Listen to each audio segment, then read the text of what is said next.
তারা আগে ডাক্তার দেখাও, তার জ্বর টর আছে।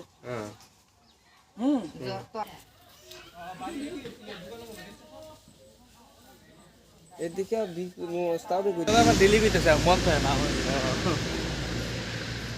ওইটা দিয়ে আটে না যদি ব্যবস্থা থাকে এই এসব সুযোগ দিয়ে।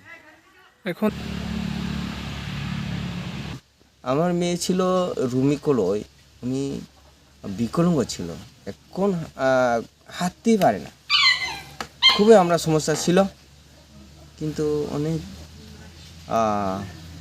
নেতা বা এসব যারা দেখাশোনা করে জানে এরা একটু বলছিল যে অন্তত ট্রিটমেন্ট ব্যাপারটা, ট্রিটমেন্ট যদি হয় ভালো হবে আমার সন্দেহ হইতেছে।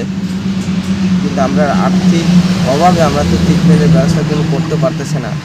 অনেকজন বলছে শিলচর লও, এরকম কইতেছে, অনেকজন বেলুর লও, তো আমরা তো ক্ষমতা নাই।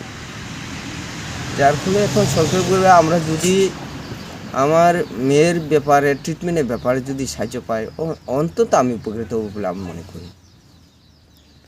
যার আমরা তো কোনো মতে এখন আসি ওই ডেলি লেবার করে, এই আর কি।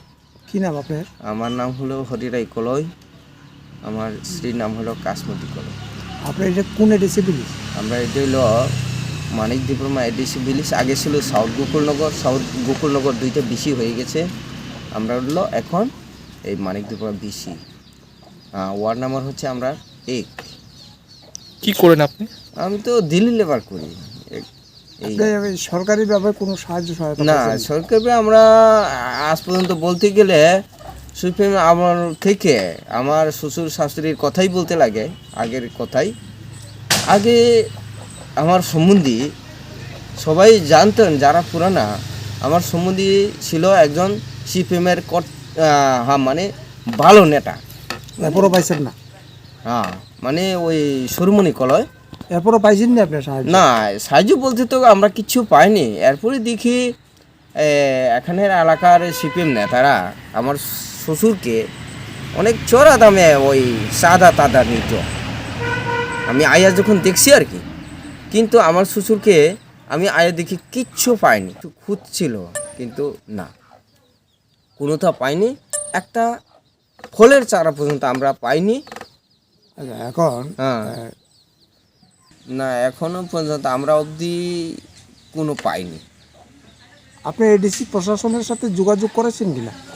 যোগাযোগ তো এমন প্রকৃতভাবে করছে না, তবে ওই পঞ্চায়েত গিয়ে একটু আমরা আলাপ করছিল। এডিসি অফিসগুলিতে গিয়ে?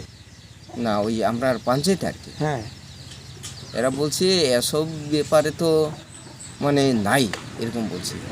নাই? না, কোনো সাহায্য সহায়তা নাই? না, যদি তার যদি সুবিধা থাকে পাইব, এরকম মানে খালি আশ্বাস দিচ্ছে। সরকারি ভাতা, বিকলাঙ্গ ভাতা কি পায়? না না, খালি বয়স কত হবে? বয়স এখন 13 ঢুকছে। ওকে এখন বিছনাতেই শয্যাগত থাকে? হ্যাঁ হ্যাঁ, এখন তো যত বয়স বাড়বে ততই আমরা কঠিন নিতেছে। সরকারি ঘরটর পাইছেন নি আপনি? না না, সরকারি ঘর বলতে কিছু পাইনি। আপনারা নিউজই দেখে যান না, পাইছি কি না।